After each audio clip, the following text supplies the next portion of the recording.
¿Cómo están? Bienvenidas, bienvenidos al escenario del poder. Comienza Stock disponible por Vía X. Conversaciones necesarias en este Chile que estamos escribiendo entre todas y entre todos. Y en Vía X, en tu propia vía, abrimos la comunidad del pensamiento para hablar y reflexionar sobre los temas que van construyendo sociedad.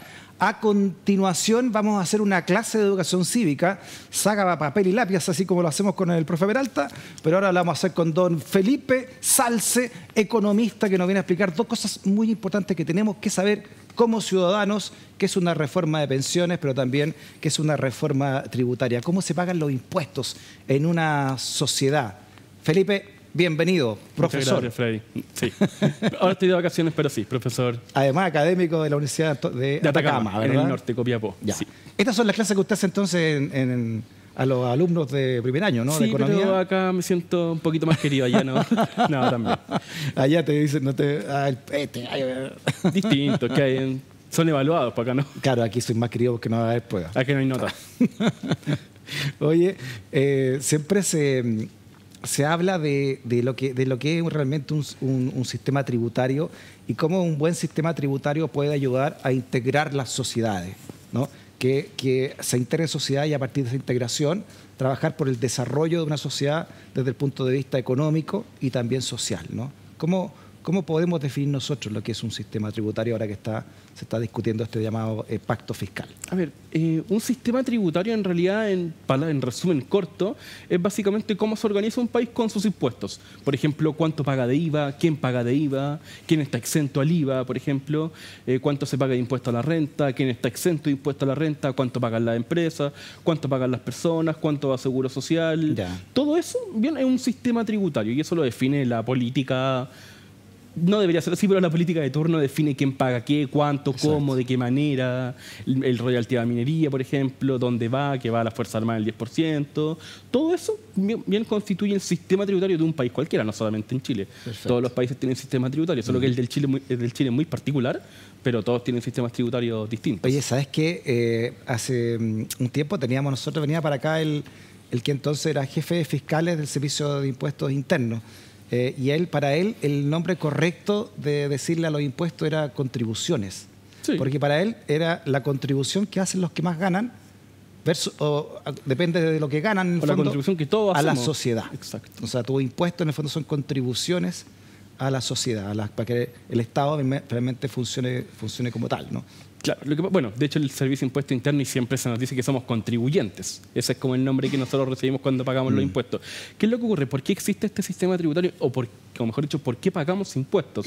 Es primero para que el Estado exista, bien, y eso incluye todos los bienes públicos que da el Estado, todos los servicios que otorga el Estado. Podríamos discutir si lo hace bien o mal, pero sí. bien todo lo que otorga el Estado, como la Defensa Nacional, policías, carabineros, Exacto. desde la plaza, La agua seguridad, potable, ya que está tan de moda, seguridad, ¿no? ya que está tan de moda, pero absolutamente todo, hospitales, Educación escuelas públicas, pública. carreteras, bien, años atrás eran, no sé, las escuelas públicas en zonas rurales, bien. La PGU.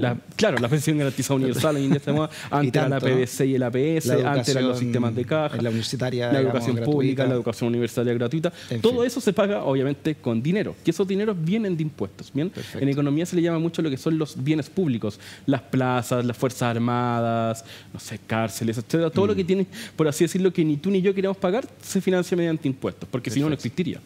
Juana Pablaza era Sí. es en ese momento el presidente de los fiscalizadores. Me gustaba ese concepto de Juana Pablaza, una contribución más que un impuesto. Usted trajo muchas gráficas para entender entonces este sistema, Felipe, y esta es una de ellas. ¿En qué consiste esta gráfica que tiene ahí los países del OCDE? Bueno, a ver. Primero, cuando nosotros hablamos de un sistema tributario, hay formas de calificar o rankear este sistema tributario, no en términos si es bueno o malo, sino de quién paga más o quién paga menos. Ya. Bien, en Chile muchas veces decimos que, o muchos dicen que se pagan muchos impuestos, que se tienen que disminuir, etcétera, etcétera, pero la verdad es que no es así. De hecho, la OECD Chile es el país que tiene uno de los países que tiene menor carga tributaria. Los demás arriba son los que tienen menos carga, de acuerdo. Los demás arriba son los que tienen menos carga. Chile está en tercer lugar, de México después y de Irlanda. Exacto. Ya. Chile, la carga tributaria es el porcentaje de los impuestos como porcentaje del PIB. Bien, Ya. el total de todos los impuestos que dan los contribuyentes, impuestos Ya. a las personas, impuestos a las empresas, etcétera, etcétera. El PIB es lo que produce un país. El PIB es lo que produce un país en un Bruto. periodo determinado. Perfecto. Bien, entonces tú sumas todos los impuestos de un año y lo divides por todo lo que produce el país en un año Ya. y tiene esa carga tributaria que se le llama. Chile es uno de los países con menores cargas tributarias, es decir, uno de los países que menos recauda dentro de este grupo de la OCDE, que es donde apuntamos. Bien, solamente supera a México en Latinoamérica y a Irlanda en ese año particular. Ese año es Poquito post-pandemia. más de entonces, 20, ¿qué son eso? ¿Ah? Poquito más de 20. 20%. El 20% del El PIB. 20% de la carga tributaria en Chile Ya. corresponde más o menos al 20% del PIB. El promedio de la OECD está sobre el 30%. Claro, imagínate que Dinamarca, Francia y Austria, El que están en la antípoda, son casi el 50, Exacto, más, más del de- 50, más del de hecho. 45. Más del 50% de Dinamarca, el país con Ya, mayor que carga no tributaria. sale acá el gráfico está abajo.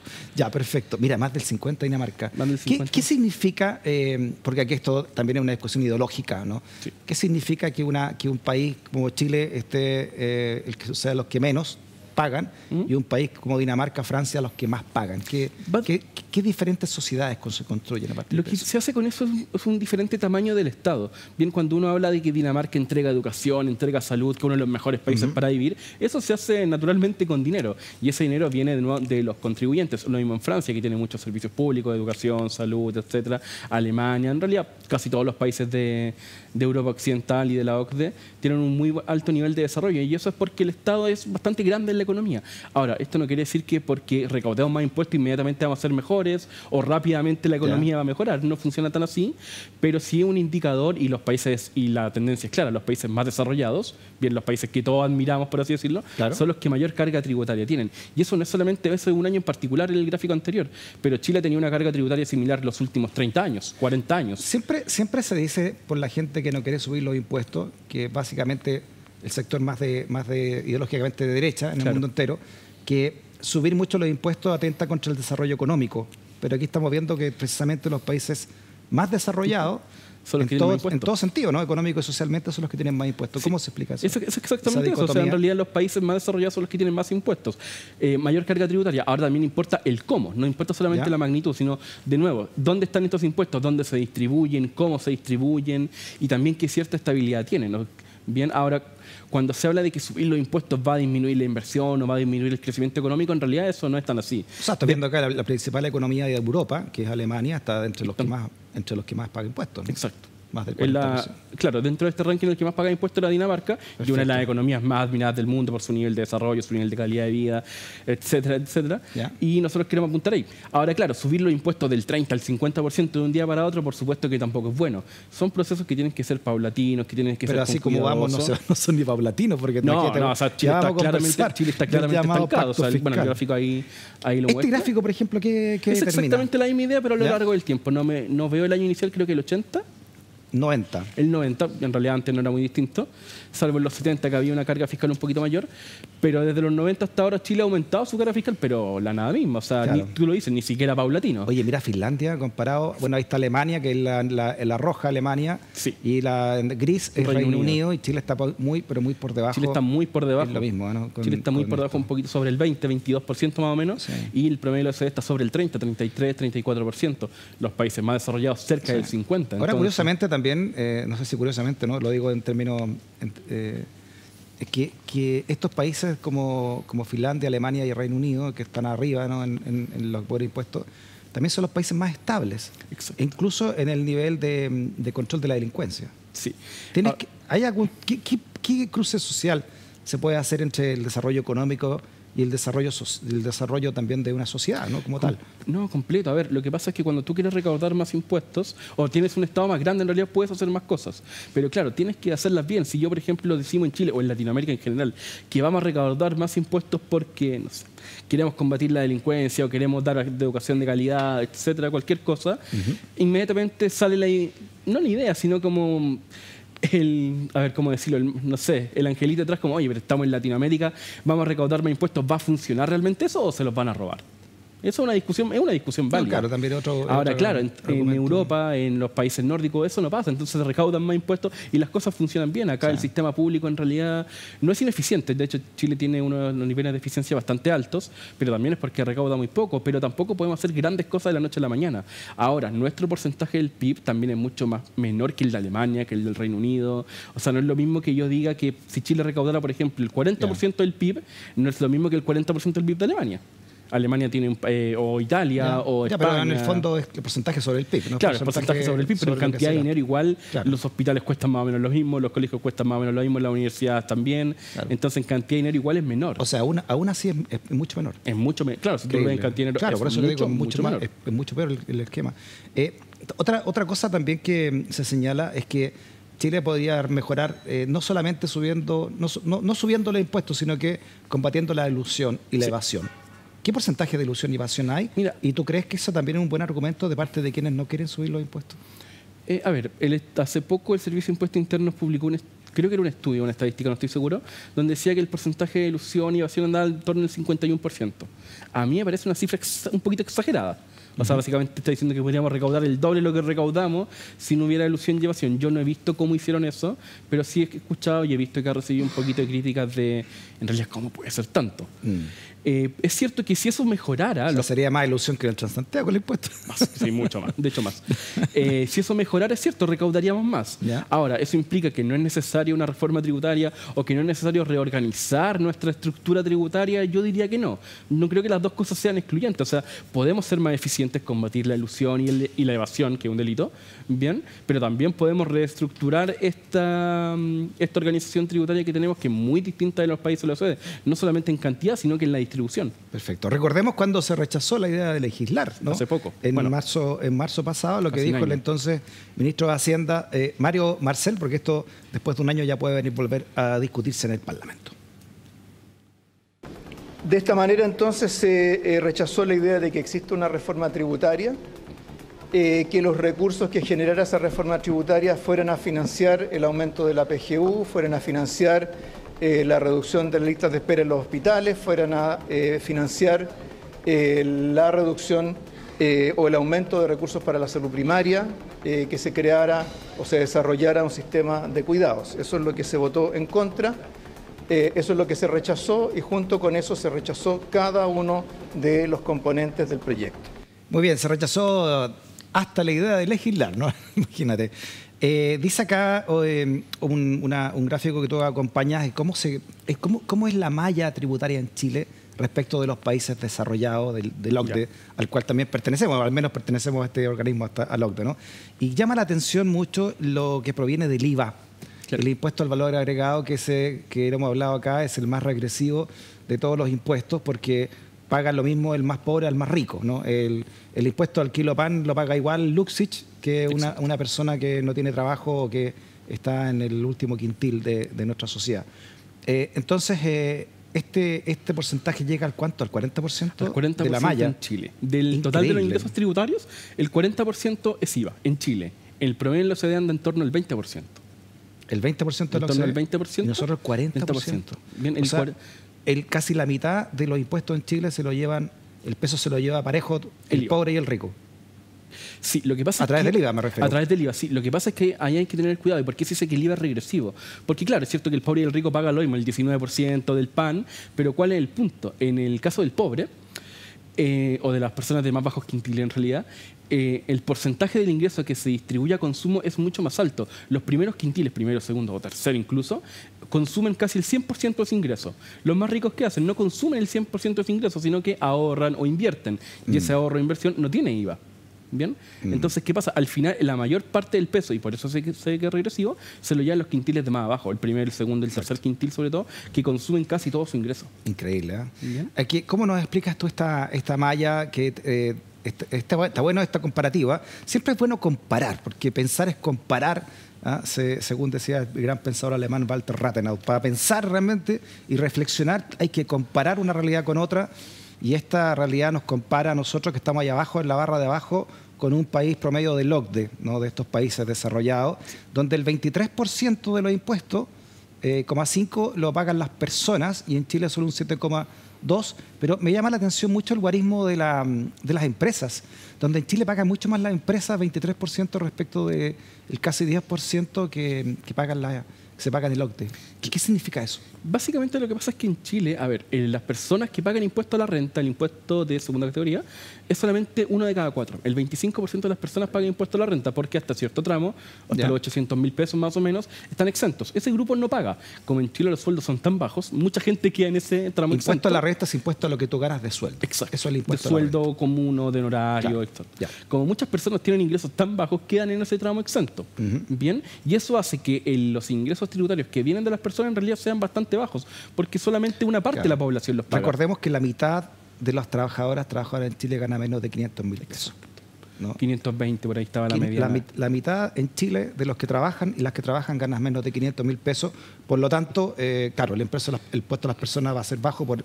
Piensa que el tramo exento hasta los 800.000 pesos, entonces más de la mitad te quedas debajo de ese tramo. Imagínate, la estadística es que uno de cada 4... 70% claro, la estadística es que uno de cada 4 personas paga impuesto a la renta. ¿Bien? Perfecto. Eso hace que lo que contribuimos como personas sea muy bajo en comparación a las empresas que sea muy alto. A ver, ¿podemos volver, por favor, al otro gráfico anterior que estaba más claro para que sigamos viéndolo? Que las personas se pague el 7% en Chile y allá el 23% tiene que ver también entonces con los sueldos que se pagan. Primero tiene que ver con los sueldos, porque acá los sueldos son bajos, entonces, aunque independiente del porcentaje, lo que van a contribuir va a ser bajo. Además, está este hecho de que muchas personas están exentas de este impuesto a la renta. En los países de la OECD, ese tramo de impuesto de exención es muy bajo. Muchos pagan impuesto a la renta. De hecho, una discusión incómoda que en algún momento vamos a tener que tener, es que vamos a tener que, y se está hablando ahora de ampliar un poquito la base tributaria. Es decir, que la gente de más abajo también pague impuestos. No digo las personas cesantes, pero voy a poner hasta los 500.000 pesos, por ejemplo. Ahora, ¿qué es lo que pasa en la OECD? Las personas de ingresos más bajos, de sueldo mínimo incluso, podrían pagar eventualmente impuesto a la renta. ¿Cuál es la diferencia? En la OECD o en Europa, con el sueldo mínimo, tú vives bien. Claro, acá no. Son realidades distintas. Entonces, por eso es tan complicado este tema. Podríamos ampliar la base y mejorar eso, pero implica subir el impuesto a la renta a personas que ya apenas viven. Y pueden ganar más para que puedan vivir, porque la línea de la pobreza está casi en 220. En los 200. ¿Qué significa esto que las empresas en Chile paguen más impuestos que en la OCDE? ¿Tendría razón la gente ahí que defiende la no subida de impuestos, que dicen que ya las empresas pagan mucho en Chile? Tendría razón, pero tienen razón en el sentido de que se tienen que hacer ambas cosas juntas. O sea, si yo bajo el impuesto a la renta de las empresas y no hago nada más, ellos van a ganar, obviamente. Si yo bajo el impuesto a la renta a las empresas y aumento el impuesto a la renta a las personas, como justamente hacía la reforma tributaria que se rechazó, van a pagar quizá un poquito más o van a andar parejos, pero no puede ser que simplemente bajemos el impuesto a la renta porque este gráfico lo diga, porque claro, el impuesto a la renta de la empresa es muy alto, pero es porque el de las personas es muy alto. O sea, tiene que haber una simetría en el tema y no solamente bajar uno y nada más. Tú sabes que el periodismo es la profesión de la desconfianza. Nosotros somos desconfiados porque si no somos periodistas. Yo también lo soy. ¿Qué esconde esta cuestión? Esto de que las empresas... ¿Por qué las empresas en un país desarrollado pagan menos y aquí pagan tanto? Te lo pregunto de una manera. Si yo fuera millonario, que no lo soy, por supuesto, ¿me convendría más pagar como empresa o me convendría más pagar como persona? Te convendría más pagar como empresa. Ya. Porque ¿qué es lo que pasa? A ver, yo no estoy diciendo, el sistema tributario no estoy diciendo que esté hecho para esto. No, por supuesto, nadie lo cree, Felipe. Estamos especulando nomás. Yo no estaba vivo cuando se creó. Una especulación. Yo no estaba vivo cuando se creó. Esto no pasa en Chile.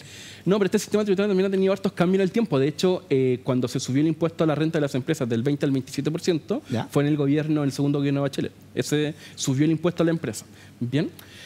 Ahora, ¿por qué digo que te conviene más si tú fueras eventualmente millonario, que no lo eres? No sé. Espiritualmente. ¿Por qué te conviene más el impuesto a las empresas? Porque yo la empresa, al ser una personalidad jurídica, la puedo dividir en empresas chiquititas. Si yo tengo un gran supermercado que paga mucho impuesto, lo podría dividir en, no sé, 10 mini markets y con eso pagaría menos impuesto. Se puede eludir más el impuesto. Claro, se puede más que eludir, se puede quizás diluir en empresas más chiquititas que van a pagar menos impuestos. Eludir es legal, me refiero. Eludir es legal. Sí. Evadir es ilegal, eludir es legal. Exacto, tal cual. Por eso Pero digo claro, que se puede yo diluir, lo diluyo, digamos, ¿no? por así decirlo, lo diluyo en estos pequeños mini markets. Ya. O incluso lo puedo diluir aún más en pequeños, no sé, almacenes más chiquitos todavía. O, por ejemplo, otras empresas grandes que es lo que hacen, contratan servicios de otra empresa que también me pertenece a mí, pero tiene precios inflados, lo cual hace que mi empresa principal tenga utilidades más bajas, que pasa mucho en ciertos sectores del país. ¿Bien? Hay otros que compran empresas zombie, pero Exacto, por eso ya es un suerte delito. no se da eso en Chile, Eso ya ¿no? es un delito, no hace mucho, pero es un delito. Entonces, Ya. ¿qué ocurre? Todas esas técnicas, esas ideas, esas artimañas, como quieras llamarlo, me sirven sí, solo si el impuesto está dirigido a las empresas. Porque yo con la empresa puedo hacer eso, puedo hacer una empresa zombie, puedo hacer empresas chiquititas, puedo Ya. separarla, etc. Con la persona yo no puedo separar a Freddy en dos Freddy para que paguen menos impuestos. Ya. Como todo, de nuevo con mi ejemplo de los mini markets, como todos estos mini markets chiquititos van a apuntar a ti y tú pagas impuestos, al final vas a pagar el impuesto igual, aunque sea un supermercado grande o aunque sean 10 mini markets chiquititos. Por eso estos países desarrollados prefirieron cobrarle más a las Lo personas. apuntan a las personas que y a no a las las empresas. empresas, claro. Porque la empresa es una personalidad jurídica. De hecho, muchas empresas sobreviven décadas con pérdidas o con ingresos cero Ya. y no pagan ningún impuesto. Y uno se pregunta, oye, ¿cómo? Claro, porque en ¿Y por qué realidad... no es un- aprendemos de los desarrollados, ya que queremos ser un país desarrollado, y Habría focalizamos mucho más los impuestos en las personas que en las empresas? Mira, yo creo, a ver, ahí hay un tema. Primero, la reforma tributaria es algo netamente político que parte del Ejecutivo y pasa por el Congreso. No es solo ahora. Ha habido reformas tributarias, a ver, la del 88, la del 90 principalmente. Luego pasamos recién a la del 2014, que es la reforma de Bachelet. Bien, y luego vino una reforma un poco más chica que fue de Piñera, que se le llamó modernización tributaria. Bien, pasaron 4 años entre las últimas dos. Ahora se quiere hablar de otra reforma tributaria en el gobierno de Boric. ¿Qué es lo que pasa? A ver, yo estoy de acuerdo en que tenemos que avanzar en una justicia tributaria, en mejorar este gráfico que hablábamos al principio, pero tampoco es sano para el país que tengamos reformas tributarias cada 4 años según el gobierno de turno, porque eso da cierta inestabilidad. Si yo quiero Ya. invertir en el país, por lo menos quiero que me dejen las reglas claras un par de años. ¿Bien? Ya. Eso también Pero es que cuesta cierto. mucho. Po. Cuesta mucho. Según tú lo que dijiste acá, digamos, en los últimos 50 años hemos tenido reforma o pacto, no sé cómo llamarlo ya a esta altura, el año 74, o sea, iniciándose la dictadura Sí. prácticamente, el 84, el 90, el 2001, el 2010, el 2012, el 2014, el 2016, 2018, 2021 y la que se está tramitando ahora que todavía que se rechazó Sí, la a idea ver, legislativa. no todas son reformas tributarias, la verdad. Son ajustes también Son ajustes, tributarios, claro, ¿no? y los ajustes menores obviamente se entiende. No podemos estar con la estructura inmóvil por 20 años tampoco, eso se entiende. Las grandes reformas tributarias son principalmente en el 88, Ya. el 90 luego la dictadura, que también se entiende porque cambiamos de un régimen a otro. Espérate, pero la dictadura, con todo el poder que tuvo, ¿no hizo una profundización de la manera en cómo se cobran impuesos? Con la No como arremetida de los reforma tributaria, Chicago al Boys, menos. por ejemplo, el 82, todo el cambio La del 74 y la del neoliberal. 88 principalmente. Ya. Luego pasamos la del 90 y del 90 saltamos como gran reforma tributaria al 2014. El resto son ajustes menores. Perfecto. Y del 2014 saltamos al 2018 con la modernización tributaria de Piñera, que tuvo que suavizar porque fue entre medio del estallido social. Y luego saltamos ahora a este nuevo intento de reforma tributaria en el gobierno de Gabriel Boric. Entonces, esta idea de tener reformas tan seguido tampoco es del todo sano. Es cierto que Exacto. tenemos que cambiar, Sí. pero van a ser cambios lentos y si los aceleramos bruscamente, como se quiera hacer, puede ser igual perjudicial. Y es cierto, eso sí puede tener un poquito la inversión. Claro, pero eso es una moneda de dos caras, porque claro, por un lado, tienes razón, imagino los empresarios que dicen queremos las cosas claras, Claro. pero por otro lado no quieren hacer, no se quiere hacer cambios realmente valederos, Claro. lo que obliga a hacer cambios chicos. Cada Claro, cierto te obliga tiempo. a hacer cambios chicos cada poco tiempo. Exacto. Y además también hay un tema, a ver, cuando venía para acá venía leyendo este tema, cuando se hablaba de las reformas tributarias o de los ajustes pequeños tributarios, eso no es necesariamente una gran reforma, en los años 90 y 2000, pero principalmente en los 90, se apuntaba aquí a mejorar la inversión. Bien, con eso se profundizaba el mercado, aumentaba, no sé, la inversión, con eso mejoraba el desarrollo y el crecimiento de la economía en general. Ujú.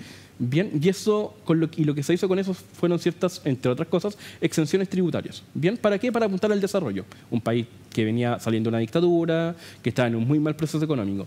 Del 2014 en adelante, este paradigma cambia un poquito y ya no apuntamos tanto al desarrollo, sino que apuntamos a una agenda política social más inmediata, con lo cual Claro, incluye exacto. recursos más rápidos, Exacto. que no estaban antes. Entonces, Estamos trabajando al momento. exacto, estamos trabajando para el momento algo que no ocurría antes y eso te lleva a hacer una reforma tributaria, no a cada rato, pero sí cada cierto tiempo Exacto. porque yo quiero impulsar mi propia agenda, lo cual hasta cierto punto es válido. Y eso te lleva a políticas más drásticas como la eliminación de exenciones tributarias, que yo estoy muy de acuerdo, Sí. o el aumento aumento de impuestos a gran escala, pasar del 20 al 27. Claro, por eso no es casualidad, de acuerdo a lo que tú explicas, Felipe, que en Dinamarca el 52% de los ingresos tributarios provienen de los impuestos a las personas. Exacto. El 52%, mientras en Chile es el 6, son 7,2 recién, ¿no?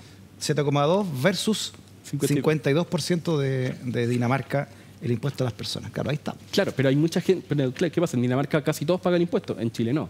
Esa es la gran diferencia. Pero lo que hablábamos recién. Entonces, si yo hago que en Chile todos paguen impuestos, ¿qué va a pasar con la persona que tiene el sueldo mínimo? En Dinamarca, tú con el sueldo mínimo vives bien. Está bueno ese gráfico también. ¿No? En azul abajo está impuesto a las personas. Impuesto a las personas. Chile está, mira lo abajo que está Chile comparado con lo que está a continuación, ¿no? Veo a Francia, veo el promedio de la OCDE. Pero mira lo que paga en Alemania, en la Unión Europea en general, en Finlandia, en Canadá, en Estados Unidos. Mira, el impuesto a las personas de Estados Unidos que es alto que...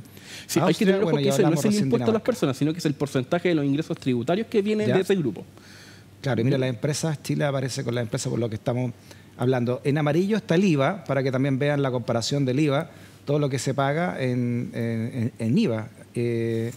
Y en gris, no alcanzo a leer ahí en gris, Seguro Social. En gris Seguro Social, que Chile prácticamente no tenemos. Perfecto. Y otro ahí en verde. Está bueno que también este gráfico comparativo. Sí, esa es la idea, siempre comparar. O sea, a ver, Chile principalmente los impuestos vienen del IVA, lo cual es muy regresivo, y en segunda menor medida de las empresas. ¿Qué hacen los otros países? Principalmente seguridad social. Chile no tiene seguridad social, así que otra discusión. Y principalmente de las personas. Perfecto. Chile es totalmente, Chile ni siquiera es que sea distinto, es literalmente todo lo contrario. Y eso nos lleva a poco gasto fiscal. Eso nos lleva a poco gasto fiscal. ¿Qué significa no tener gasto? ¿Qué significa que una sociedad tenga poco gasto fiscal? Que puede hacer pocas cosas. Literalmente es que, si por ejemplo, a ver, cuando se quieren construir bienes públicos, solucionar externalidades, seguridad, hoy día que está tan de moda, hospitales, educación, universidades, colegios, los colegios en las zonas rurales, carreteras, etcétera, eso se hace con gasto público. Si tu país tiene poco gasto público o poco dinero, puede hacer pocas cosas. Cuando se hablaba de la gratuidad universitaria, se discutía de dónde sale la plata, porque claro, la gratuidad universitaria es cara. La PGU, para solucionar el tema de las pensiones, también es cara. Y todo eso requiere recursos. Esto tiene que ver con el porcentaje del PIB, como tú lo explicabas también, Felipe, y Chile. Veamos el gráfico ¿tiene ese gráfico que mostrábamos recién? Sí, Chile está bastante estancado en torno al bajito al 30%. El promedio de la OECD es sobre esta cifra y en realidad es algo que... el país está Chile en rojo y no vamos a alcanzar a la OECD rápidamente. Y de nuevo, tampoco... Pero alguna vez tuvimos más que ellos, ¿no? Aquí en el año, no sé, 79. Sí, pero en ese tiempo gran parte del gasto fiscal era, me imagino que sabes de dónde venía, militar. Por eso debe ese gasto fiscal. No solo por eso, pero era un gran gasto fiscal principalmente militar. El gasto fiscal en esa época era principalmente militar. Si tuve un gráfico, más que social era militar, digamos. Sí. O sea, si tuve un gráfico del gasto militar, era muy alto en esa época y después bajó porque obviamente se cambió de régimen. Claro, centenario de la Guerra del Pacífico, después la disputa con Argentina y bueno, y la dictadura, ¿no? Que podía hacer lo que quería, como habíamos dicho. Claro, y ahí bajó en los 90, bajó drásticamente. Bajó en los 90. En democracia bajó. Bajó en democracia porque hubo una reforma tributaria en el 88 que bajó los impuestos y bajó con eso mucho los ingresos fiscales. Y también era muy poco lo que se podía hacer en los 90. Recuerda que estaba el Congreso con los senadores designados. No eran muchos los grandes avances que se podían hacer en esa materia. O sea, este modelo se consolidó a partir de los 90. Pero si el modelo que está hasta hoy día, ¿no? Claro, pero se consolidó y se profundizó. Sí, totalmente. De acuerdo a este gasto fiscal. Nosotros en Chile continuamos con un modelo hasta el día de hoy que no ha cambiado en la materia económica. O sea, bueno, todavía está en la FPL, ISAPRE, esa otra discusión, pero digamos, el rol secundario del Estado en la economía, eso sí se ha mantenido. Eso hasta 73 era más o menos distinto. O sea, el Estado se metió en la economía con la idea de mejorarla, tuvo sus problemas, pero estaba inserto en la economía. Después del 73 en adelante, el Estado sale de la economía a un segundo plano. Hoy en día lo que se conoce como ¿cómo se pronuncia? Subsidiariedad. Exacto. Entonces, ¿qué es lo que ocurre? El Estado ocupa un lugar secundario. Como tiene un lugar secundario, tiene poca plata. ¿Para qué le va a dar tanta plata a algo que, según este modelo, funciona mal y dejemos el espacio al mercado? Esa es la idea del modelo y ya funcionaba así hasta el día de hoy y seguramente pero se produce en esta selva donde... se produce este capitalismo salvaje que se le llama, donde sobrevive el más fuerte y si tiene plata es su problema, arreglarse el que tiene plata tiene buena educación, el que tiene plata tiene buena salud, el que tiene plata tiene buena seguridad. El que no, literalmente no tiene educación, si se enferma, tiene se farmacia muere. en todas las esquinas, el que no tiene... y finalmente termina Y todas esas destruyéndose el Estado como todas concepto, esas desigualdades se profundizaron en los 80 y también en los 90 y se han ido arreglando un poquito ahora del 2010 en adelante, tampoco se dan atrás, pero es algo muy lento porque en realidad en Chile lo que predomina es el mercado y el Estado tiene un rol secundario. De hecho, la Constitución es muy clara en eso, que el Estado debe funcionar o debe aparecer cuando el mercado no puede solucionar el problema por sí solo, pero el mercado tiene el rol principal. Eso es súper claro en Chile. Claro, todo lo maneja el mercado. Recién en la educación salió un poquito cuando se prohibió el lucro, que no fue hace tanto tiempo. Sí. Cuando nosotros, Felipe, discutimos, por ejemplo, el problema que hay con la delincuencia en Chile, ¿no? Sí. Hay que tener una mirada integral, entonces. Claro, obviamente que hay que atacar las bandas que hay ahora con todo el rigor de la ley, ¿no? Y al delincuente, por supuesto. Obvio. Pero si no vemos este otro origen de la fiebre, va a ser un problema de nunca acabar, ¿no? Como se hizo en estos países desarrollados. Sociedades más integradas tienden a tener también menos delincuencia. Sí, es cierto, sociedades más integradas tienden a tener menor delincuencia.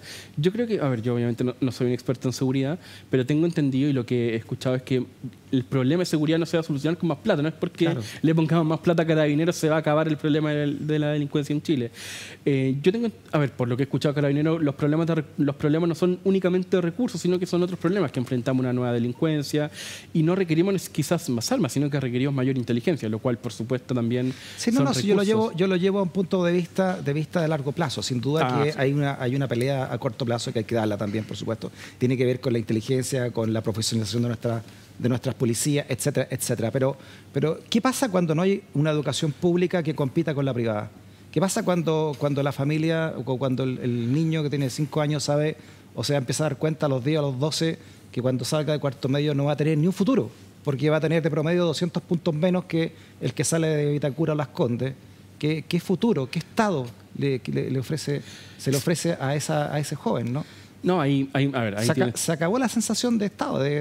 Tienes toda la razón en ese sentido. A ver, las sociedades más integradas tienen menor delincuencia, porque claro, son todos partes de una sociedad. En Chile yo siento que no pasa eso. En Chile nadie se siente parte de la sociedad, sino que todos se sienten parte de que yo me la arreglo como puedo. Si yo soy pobre, estoy básicamente condenado. Y si yo soy rico, yo me las voy a poder arreglar con mis propios recursos y es gracias a mí, gracias a mi esfuerzo entre comillas. Bien. Pero eso diluye la idea de sociedad. En Chile no tenemos una sociedad integrada para nada. Y tal como tú lo dices, o sea, un niño hablaba con mi profesor de tesis en la universidad, se centraba principalmente en temas de educación. Y bueno, muchas veces conversamos que básicamente un niño tiene su, entre comillas, destino predeterminado desde el momento que nace. O sea, si nace pobre es muy difícil que llegue a un primer quintil o un primer decil. Muy, muy difícil. Seguramente va a llegar hasta cuarto medio y de ahí poco más lo que puede hacer. Y todos sabemos que cuando sale de cuarto medio, no sé, en comunas pobres, en comunas periféricas, en realidad tus oportunidades son bajísimas. Y claro, ahí empieza a predominar la delincuencia. Felipe, el diario financiero ¿Sí? sacó un estudio internacional que señala que en Chile el 67% o más del 65% de los ricos en Chile son por herencia. Sí. O sea, eso es completamente inamovilidad social y va en contra del pensamiento de la derecha chilena, ¿no? Que es muy atendible, ¿no? Del mérito, al cual yo también me adscribo, ¿no? De decir, bueno, los que se esfuerzan más tienen derecho a tener más por ese esfuerzo, ¿no? Sí. Pero ¿hay mérito en Chile cuando la educación no es igual para todos? Cuando se ocurren estas cosas que el que nace rico muere rico aunque no haga nada. Yo siempre he sido un defensor de la meritocracia. Ahí está el derecho. Sí. Yo siempre he sido un defensor de la meritocracia, la verdad. Pero ¿qué ocurre? La meritocracia tiene un supuesto base y sin ese no resulta. Que la meritocracia parte de la base de que los dos son iguales y que por ende si uno llega más lejos que otro es únicamente porque el de acá se esforzó más. Claro. Pero para eso tienen que partir iguales. Cuando tú tienes una diferencia del punto de partida tan grande, es imposible que lo alcance. Entonces, claro, el de arriba necesariamente o inevitablemente va a llegar más lejos, pero no es por su esfuerzo, no es quizás porque lo merezca. Y el mismo estudio del diario financiero lo decía, bueno, el estudio no es del diario, pero la mayor parte de los ricos son por herencia, entonces no son empresarios que hayan innovado, que hayan creado nueva tecnología, no son Steve Jobs, no son los creadores de Microsoft ni de Apple, no crean nuevas tecnologías, no están innovando, no encontraron la cura al cáncer, ni nada por el estilo, sino que son hijos de. Que fueron, son literalmente hijos de. En ese porcentaje. Impresionante. Entonces, esta idea de la meritocracia en Chile en realidad es bastante en realidad no tiene tanta cabida, porque tenemos una sociedad tan desigual que el que llega más lejos es porque partió más lejos necesariamente. Si tú comparas, a ver, hay muchos estudios de educación, si tú comparas un chico de cuarto medio de un colegio público, independiente de la comuna, independiente de la estrata social, con un chico de cuarto medio de colegio privado, aunque tengan el mismo promedio y sean exactamente igual de capaces en todo sentido, el de colegio privado va a llegar más lejos, porque va a ir a una universidad privada con mejores contactos, que tiene mejor ingreso esperado, va a tener empleo mucho más fácil, empleo más estable. Sí. Entonces, para cerrar este tema y pasar al otro interesante que son las pensiones, ¿no? Que tiene mucho que ver de la mano también, por supuesto, de esto. ¿Qué sería para ti un buen sistema tributario? A ver, mira, yo creo que no hay una respuesta exacta a eso, porque lo que hablábamos recién, los sistemas tributarios van a responder mucho a la coyuntura del momento, y no me refiero a la coyuntura de hoy día en particular, sino de una coyuntura de largo plazo de los últimos 10 años, 20 años. Como hablaba al principio, que en los 90 se apuntaba más al desarrollo, al crecimiento económico, bien, y ahora en los 2000, del 2014 en adelante se apunta más a lo más inmediato, lo cual no necesariamente es malo, sino que se apunta a una agenda social. Lo veíamos en la entrevista del ministro de Hacienda, Mario Marcel, que cuando se rechazó la idea de la reforma tributaria, la última, el proyecto de idea tributaria, se rechazó el aumento de la PGU, se rechazó un montón de políticas sociales. No mencionaba necesariamente crecimiento, sino que mencionaba políticas sociales coyunturales del momento. Bien, entonces perfecto. Una buena política tributaria, no existe una buena política tributaria o una única buena política tributaria, sino que va a existir una política tributaria dependiendo del momento en el que estemos, en la situación en la que nos encontremos como país, como sociedad quizás más importante, como estemos en crecimiento económico. Hoy en día estamos también flojitos ahí. Entonces va a depender de muchas variables. No hay una única respuesta a esto. Y ese es el problema. Y eso es lo bueno, porque finalmente es lo que produce la discusión, sí, la discusión en democracia, ¿no? Donde hay muchos intereses en juego, por supuesto, donde hay muchos miles de millones de dólares, hay muchos miles de intereses en juego. Durante muchos años vamos a depender de esta reforma tributaria si es que se lleva a cabo. No sé si habrá otra en un futuro con otro gobierno. Ajustes cada 2 años, como se está produciendo ahora. Sí, no es la idea. No es la idea que tengamos ajustes tan grandes a cada rato. Muy bien, donde también hay muchos intereses en juego, por supuesto, en el sistema de pensiones y en todo el dinero que maneja nuestro sistema de pensiones. La Cámara de Diputadas y Diputados se aprobó esta reforma a las pensiones, pero en general se aprobó esto y se envía el proyecto al Senado. Hay una fórmula que se estaría también cayendo, no sé, está todo ahí, está el cascarón, pero hay que llenarlo todo de aquí en adelante. Este rechazo del nuevo 6% de cotización y cómo se tendría que distribuir este 6%, ¿no? A ver, lo que aprobó la Cámara de Diputados fue la idea de legislar, que básicamente aceptó sentarse a conversar, no es más que eso. Pero de hecho, cuando miramos en específico que se aprobó que la idea del autopréstamo, y se rechazó la distribución del 6%. Entonces hoy día lo que tenemos no es una reforma de pensiones, sino que tenemos un proyecto de retiro, básicamente. ¿Qué son hoy día las pensiones en Chile? ¿Qué es hoy día el sistema de pensiones que maneja cuánto porcentaje del PIB entre los últimos promedio de los últimos 2 años? 70% más menos del PIB, de lo que es el PIB. El equivalente, sí. El equivalente, 200.000 millones de dólares más o menos. Un poquito más. Poquito más, 220, 30. 220, que bajó el último año por una serie de razones. Sí, porque perdieron rentabilidad. Claro, por eso digo, 200.000 en el promedio de los últimos años. Sí, pero es como el 70%. Que no es poco. 200.000 millones de dólares. Eso es lo que manejan las administradoras de pensiones y las pueden invertir solamente en algunos grandes grupos de económicos, no por ley, digamos, ¿no? La pueden invertir en varias partes, pero su distribución entre renta fija, renta variable nacional o internacional está determinada por el fondo, y el fondo, lo que puede hacer cada fondo está determinado por ley. Perfecto. O sea, y por ley tampoco, aunque se señala que la plata es tuya, ¿no?, que te pertenece, uno se la tiene que entregar a fideicomiso ciego, a la AFP, y sí. La AFP la invierte según lo que uno elige, de si quiere ser más riesgoso o menos riesgoso, sí, pero es la AFP la que determina dónde se va tu plata, ¿no? Sí, es lo que se llama un sistema de ahorro forzoso, que así funcionan todos los sistemas de ahorro para pensión en realidad. Pero claro, la AFP es la que decide dónde invierte y cómo invierte. Tú le dices si quiere algo más riesgoso o menos riesgoso, pero yo no le puedo decir a mi AFP, yo no quiero que mi plata, de mi trabajo, se vaya a CQM, por ejemplo. No le puedes decir eso. No le puedo decir eso. No le puedes decir eso. No está dentro de la ley yo vetar a algunas empresas a las cuales no quiero No, para nada. De hecho, incluso cuando hablamos de los multifondos, los 5 multifondos que yo puedo elegir, eso es para algunas personas. Los mayores cercanos a la jubilación no pueden elegir los fondos más riesgosos. Entonces, esa idea de la elección, o de que en Chile se privilegie la libre elección, nunca me ha gustado mucho, porque en realidad la libre elección siempre está disponible de acuerdo a tu ingreso. Pero en este caso, en realidad, tu elección es elegir la AFP, cuál de las 7, y cuál fondo. Entonces, más elección que esa no hay. Tienes que ahorrar de forma obligatoria y únicamente bajo ese sistema. Y tampoco se pueden retirar, salvo cosas muy, pero muy puntuales y con un alto quórum, como ocurrió en pandemia, ¿no? Claro, o sea, los retiros sí fueron... Pero hasta antes de eso no se podía retirar, y era impensado que alguien retirara su plata de los fondos de pensiones, más allá de que nos dijeran que la plata es tuya, que es cierto, está mi nombre, pero yo no la puedo retirar, no puedo hacer uso de ella bajo ninguna circunstancia. Actualmente bajo ninguna circunstancia, salvo creo casos muy puntuales de enfermedades terminales. ¿Está sirviendo realmente este sistema para dar jubilación, que viene de júbilo, viene de alegría? La palabra jubilación, cuando llega al término de tu vida laboral, dice, ahora voy a disfrutar, ¿no? Veamos cómo se está repartiendo este fondo de jubilación. Esto es el promedio de la autofinanciada.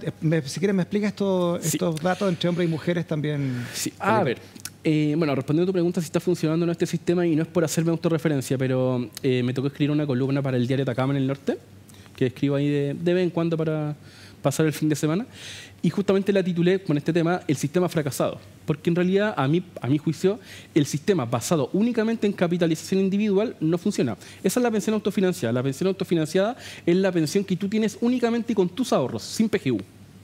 Eso en Chile, en promedio de los hombres, es de un poquito más de 200.000 pesos. O sea, si no estuviera la PGU... Esas serían las pensiones, las primeras barras. La pensión. En promedio, entonces, 230 para hombres y 136 para mujeres. Y la mediana, que es el percentil 50, 109. ¿Qué quiero decir con esto? La mitad de los hombres y la mitad de las mujeres jubilados únicamente con sus ahorros tienen una pensión de 109.000 pesos. Este es el Mercedes-Benz que hablaba José Piñera, que fue el creador de esto. Este es el sistema de pensiones solo. Ese 109% no es ni siquiera la mitad de la línea de la pobreza por persona equivalente. Increíble. Y ahí el gráfico al lado es con la PGU. Con la PGU, la pensión total que con la PGU y con el bono por hijo o con cualquier otra prestación que pueda hacer. Y eso es literalmente lo que salva el sistema. El sistema de pensiones, o sea, el Estado está salvando un sistema privado. El Estado subvenciona y salva o ayuda a sobrevivir, quizás en realidad ni siquiera salva, yo creo que ayuda a sobrevivir por ahora, un sistema de pensiones que por sí solo fracasó. Entrega 109.000 pesos en la mediana, o sea, la mitad gana menos de 109.000 pesos con su ahorro, lo cual es bajísimo. Ahora la discusión está en los motivos.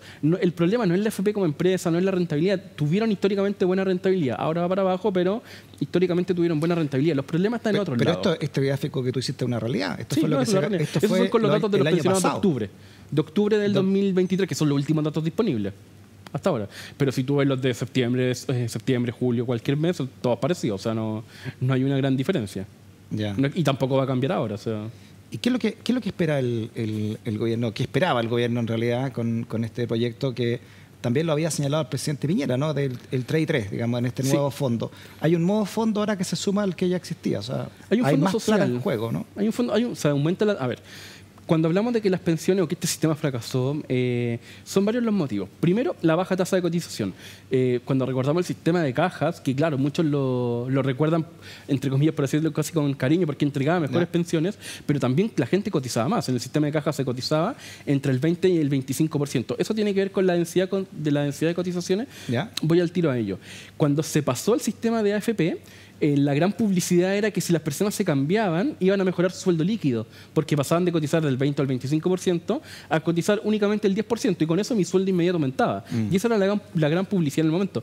Pero eso tiene un costo, lo cual inmediatamente va a bajar las pensiones. El segundo problema tiene que ver con lo que se muestra en el gráfico, que la gente cotiza poco. No porque la gente no quiera, bien, pero en Chile la gente cotiza poco. Cotizaba poco antes y sigue cotizando poco ahora, y si no hacemos nada, el problema va a seguir persistiendo. O sea, las pensiones no van a mejorar porque la economía, entre comillas, esté mejorando. Dado ese problema, que la gente cotiza alrededor de 15 años, 20 años, ¿bien? La gente va a seguir teniendo bajas pensiones porque cotiza muy poco tiempo de su vida laboral. ¿A qué se debe eso? Informalidad, bien, periodo de desempleo, y algo muy importante que se solucionó, pero se solucionó hace poco, que los independientes no cotizaban. Eso se solucionó hace un par de años, pero no va a tener efecto ahora, va a tener efecto cuando ellos jubilen, que son en 40, 30 años más. ¿Y a tu juicio, por qué un sistema que fue creado para dar pensiones y produce esta miseria y está produciendo desde año a año nuevos pobres, que son además unos pobres que ya no tienen, que ya terminaron de trabajar, o sea, no tienen cómo salir de la pobreza de manera irremediable? ¿Por qué se mantiene esta cuestión?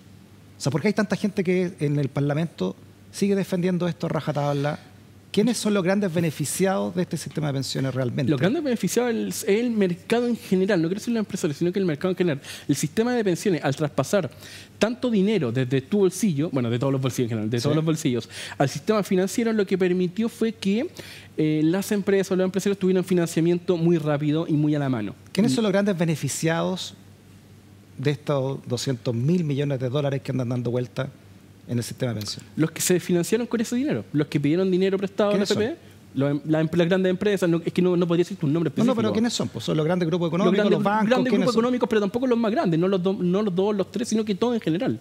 Todo el mercado. Pero aquí estamos hablando de qué, de retail, de claro, todo tipo de empresas, todo tipo de empresas, la privatización de las empresas públicas. Todos los que compraron esas empresas públicas, todos los que obtuvieron financiamiento a través de la AFP, todos ellos se beneficiaron de este sistema. ¿Bien? ¿Por qué no se cambia? Primero, esto es un tema político, que es bastante obvio. Y segundo, también hay un costo de transición que es muy caro. Volver a un sistema de cajas que, bueno, también tiene sus defectos, pero cambiar un sistema completamente también es muy, muy costoso. Demasiado costoso. De hecho, todavía estamos pagando un poquito el costo de la transición del sistema antiguo al sistema de AFP. Hay gente que todavía se jubila por el sistema antiguo, el IPS. ¿Bien? Económicamente, ¿qué significa económicamente para un país que se concentre tanto entonces esta plata en tan pocos grupos económicos? Justamente en eso, la concentración del poder económico y lamentablemente con ello el poder político. En Chile tenemos Chile es uno de los países más desiguales del mundo.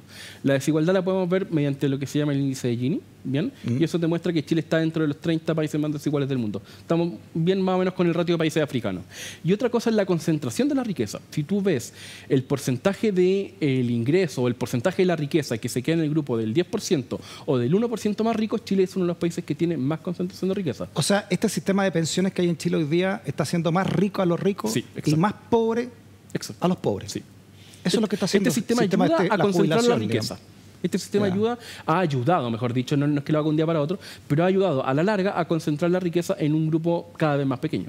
Si tú ves los datos de concentración de riqueza, la concentración de riqueza en Chile es una de las más altas del mundo, top 5. Creo que está tercera en el mundo. ¿Qué significa este gráfico también que trajiste, Felipe, ¿no? De la pensión total, cómo debiera ser, cómo es? Claro, eso es como apunta la pensión que se llama pensión efectiva de un jubilado en un país medianamente normal o decente. Está la parte autofinanciada que es con ahorro, y eso ocurre en todos los países del mundo. Eso es con tu plata, digamos. Claro, yo ahorro de forma forzosa, eso también siempre es así, bien, y eso tiene rentabilidad en el tiempo. Esa parte en Chile está bien. El otro es el pilar estatal, que en Chile no existía hace mucho tiempo, sino que existió únicamente del 2008 hacia adelante, con el APS y el PBC, y luego se cambió a la PGU en el gobierno de Piñera, creo que fue el 2019. También está el monopolio que existía de antes.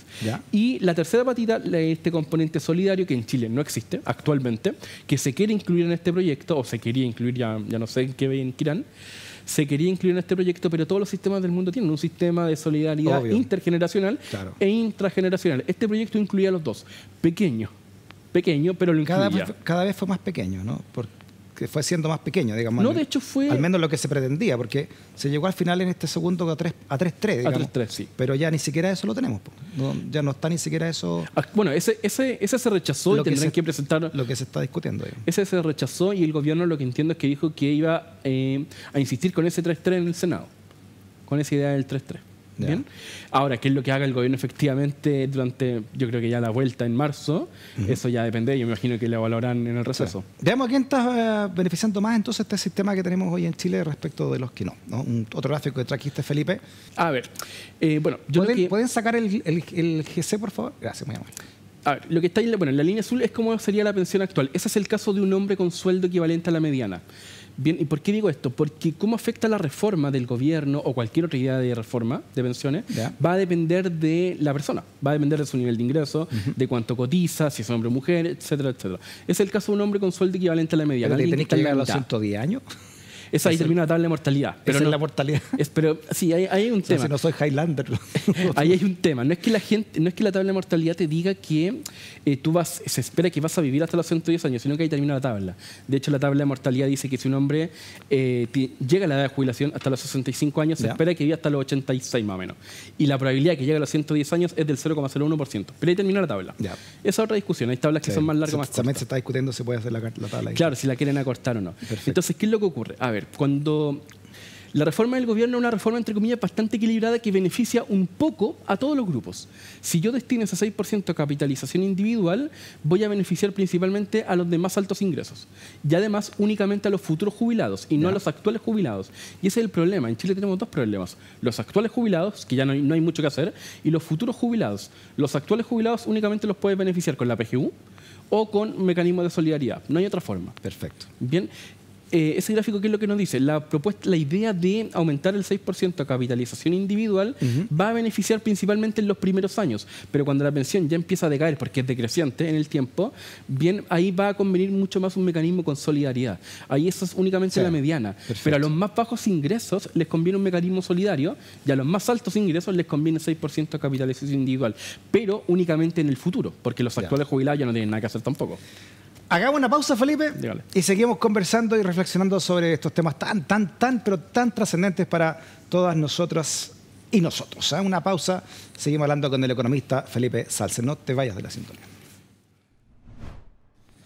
Muy bien, seguimos hablando con Felipe Salce. Felipe, interesantísimo, podemos profundizar todo esto en tus posteos, pero también en tu Instagram, ¿verdad? Que donde nos enseñas la economía en pocas palabras. En 3 minutos. Solamente en 3 minutos. ¿no? Economía en 3 minutos, sí. Ahí está tu De hecho, ahí está la última Instagram. columna. Y estuve hablando harto de pensión en el último tenía tiempo. 56.000 seguidores. Está buena la cantidad de seguidores. Vamos a ver bien. si llegamos a los 100.000. Vamos a ver qué pasa. Vamos bien, pero no es un tema así. La idea es aportar un granito de arena en la discusión. No, por eso te digo, que bueno que tengas hartos seguidores para que estemos Sí, aportando este grano de arena. Estuve hablando, bueno, ahí hay harto de pensiones, las columnas de opinión también. En realidad de todo un poco, depende de lo que va saliendo. Muy bien, Felipe. Bueno, gracias siempre por venir a este Living Ciudadano a hacernos reflexionar sobre el Chile que estamos construyendo entre todas y entre todos, y de algo tan importante como la economía, tan ideológico además como el tema económico. De hecho, la economía, su nombre real es economía política, ¿no? Hacia dónde va el país. Muchas gracias por la invitación, Freddy. Un gusto. Que esté bien, ¿eh? Gracias también por la sintonía y por ser parte de esta comunidad del pensamiento. Nos encontramos siempre en Vía X, en tu propia vía. Chao, chao.